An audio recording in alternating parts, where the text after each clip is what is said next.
History remembers Siuan Sanche's Amyrlin tenure as a story of boldness undone, of a leader who dared too much, too soon, and fell to the White Tower's factional rage. Her public failures are etched in stone: the divisive declaration of Randall Thor as the Dragon Reborn, the inability to unite warring Ajahs, the swift coup that stripped her of power, and the one power. But to call these failures is to misunderstand the game Siuan was playing. The Amyrlin's chair was never her natural stage. It was a constraint, a gilded cage that forced her to fight in the open, where her greatest strength, her ability to weave secrets into strategy, was neutralized. Her true legacy lies not in the power she lost, but in the influence she wielded in the shadows, as a spymaster, an information warrior, and a master of the game. No one else knew they were playing. The Swan the world saw, fiery, uncompromising, ultimately defeated, was a mask. The real Siuan was the one who turned defeat into dominance, who turned ordinary people into spies, and who shaped the fate of the Westlands without ever taking credit. To grasp her genius, one need only look at the crises she averted and the victories she paved, all without fanfare, all without leaving a trace. Take the great poisoning plot of Saladar in 999 NE. A Dart Friend cell embedded among the rebel Aes Sedai planned to contaminate the camp's well supply with a toxin that would kill channelers and non-channelers alike. The plot was elaborate, its leaders hidden among trusted sisters, and no one but Swan saw it coming. Her network, Mara, the innkeeper turned spy, who'd overheard whispered plans in a storage shed. Lila, the former tower servant, who'd copied a Dart Friend's poison recipe, delivered fragments of intelligence to her in coded notes. Siuan didn't alert the rebel council directly, risking leaks or disbelief. Instead, she fed the information to Gareth Brine, who discovered the poison during a routine patrol, arrested the cell, and framed the plot on a red Ajahs sympathizer. The rebels celebrated Brine's vigilance, never knowing Siuan had orchestrated the entire operation. Without her, the rebel Aes Sedai would have been decimated, leaving Randall Thor without a critical ally in his fight against the tower. Another pivotal moment came during Rand's coronation as King of Kerheen. The Forsaken Raven, hiding in the royal palace, had ordered a team of Dart Friends to poison Rand's wine, a strike that would have left the Dragon Reborn dead before he could rally the Westlands against the Shadow.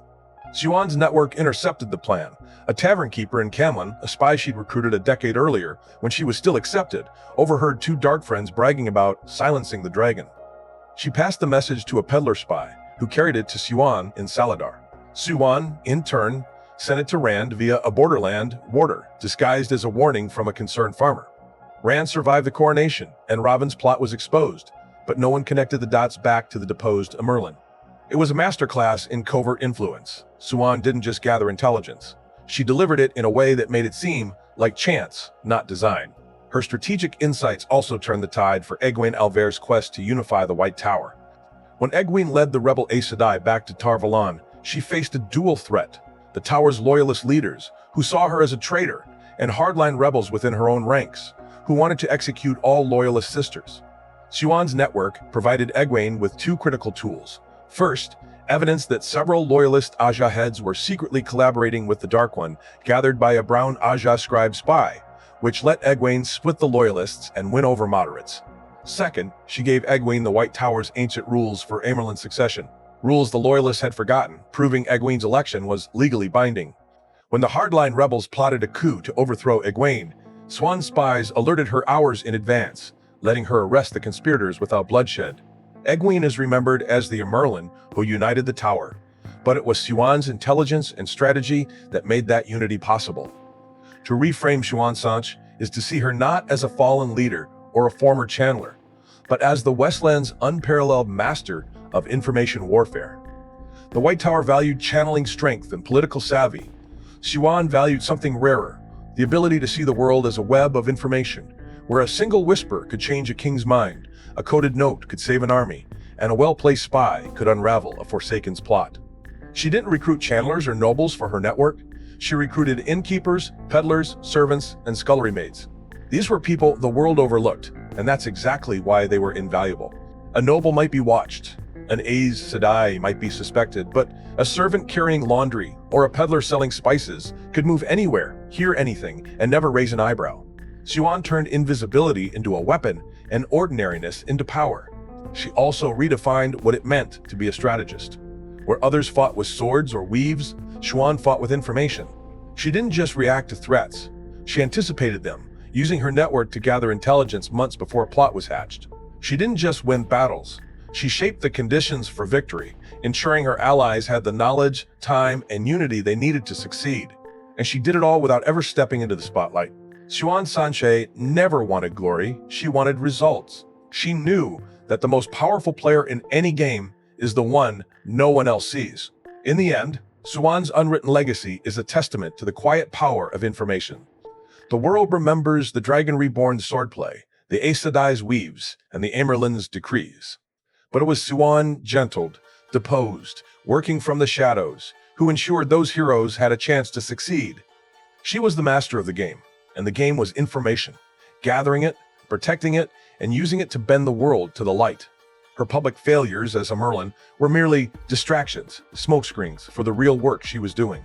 The true Siuan Sanche isn't the one in the history books. She's the one in the whispers, the spy who saved a rebellion, the strategist who united a tower, and the master who played the game better than anyone else. And that's the legacy that will outlast all others. The final victory against the Shadow is often credited to Rand al'Thor's sword, Egwene Olvera's leadership, or the Aes Sedai's weaves. But beneath those grand, visible acts lies a quieter, unshakable truth. None of it would have been possible without Siuan Sanche's unwritten chapters. Her years as a deposed, gentled spymaster, operating from tavern back rooms, solidar cottages, and the edges of armies, weren't a footnote to her story. They were the core of it. She didn't just gather intelligence, she stitched the Light's alliances together, plugged the cracks in their defenses, and ensured their heroes lived long enough to fight. When the rebel Aes Sedai avoided annihilation in Saladar, thanks to her exposing the Darkfriend poisoning plot, when Egwene united a fractured White Tower, fueled by her strategic insights and spy-gathered evidence, when Rand survived assassination attempts and Shan ambushes, warned by her network's whispers, these weren't lucky breaks. They were Siuan's doing. Her impact was profound precisely because it was overlooked. She worked in the spaces where no one else thought to look, turning ordinary people into guardians of the light, and small secrets into weapons against the dark. The Westlands didn't just win the last battle. It won because Siuan Sanche wove a web of information that held the Light's forces together when they might have torn apart.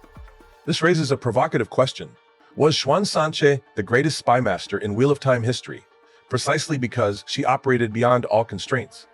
Think of the other intelligence networks in the Westlands, the White Tower's eyes and ears, bound by Ajah loyalties and bureaucratic red tape, the Shan seekers, driven by fear and tyranny, even Moiraine's spies, tied to her role as an Ajah Sedai and her mission to protect the Dragon Reborn. Siuan's network had no such chains. When she lost the Amyrlin stole, she lost the tower's politics, its oaths, its expectations, and in that loss, she gained freedom. She didn't answer to Ajah heads or royal decrees. She recruited who she wanted, innkeepers, peddlers, servants, people the world dismissed, but who had the skills and loyalty to outperform any trained agent. She acted without waiting for approval. If a Darkfriend plot needed exposing, she exposed it. If an alliance needed forging, she forged it. She didn't have to justify her choices or hide her methods. The White Tower's constraints had turned her into a leader who fought with one hand tied behind her back. Without them, she became a spymaster who could move faster, think bolder, and reach further than anyone else. Other spymasters worked within systems. Siuan worked around them, and that made all the difference. She also understood something no other intelligence leader did, that true power in warfare isn't in force, but in foresight. Where others reacted to the Shadow's moves, Siuan anticipated them. She didn't just wait for spies to bring her news. She trained them to look for patterns. A sudden increase in Trolloc sightings near a border, a noble's unexplained trips to the Blight, a change in a Shan general's routine. She turned those patterns into warnings, and those warnings into action. When she learned the Forsaken were planning to corrupt the White Tower's archives, a strike that would have erased critical knowledge of the last battle, she sent a team of her most trusted spies to smuggle the ancient text out months before the Forsaken acted. When she suspected the Red Ajah was plotting to gentle Rand before he could master Seton, she leaked word to his warders, giving them time to guard him. Siuan didn't just fight the Shadow, she outfought it. And she did it all without the one power, without a title, without anyone knowing her name was behind the winds. Which brings us to the heart of her legacy. Her post-tower actions weren't just her most significant. They were the only ones that truly mattered. Her time as Amyrlin was a battle against the tower's own divisions, a fight she couldn't win with the odds stacked against her. But her years as a spymaster, that's where she changed the course of history. She didn't just save lives, she preserved the light's ability to fight. She didn't just gather secrets, she turned them into hope. So now, we want to hear from you. Do you agree that Siuan's work in the shadows outshone her time on the Amyrlin's chair? Can you think of another spymaster in the Wheel of Time who matched her foresight, her adaptability, her willingness to work without glory? Was her lack of constraints the key to her genius? Or would she have been just as effective with the tower's power behind her? Siuan Sanche's echo doesn't fade in the stories of grand battles or legendary weaves. It lingers in the whispers of spies who saved rebellions, in the alliances that held when all else broke, in the quiet certainty that someone, even someone, gentled and deposed, was watching, planning, fighting for the light. She was a spymaster not because she wanted to be, but because the world needed her to be. And in the end, that's the true worth of a master of shadows. Not the power they hold, but the lives they protect, the victories they make possible, and the legacy they leave in the spaces no one else sees. So, share your thoughts. Defend her, debate her, celebrate her. Because Siuan Sanche didn't just play the game, she redefined it. And her story deserves to be told, not just as a fallen Amyrlin, but as the greatest spy master the Westlands ever knew.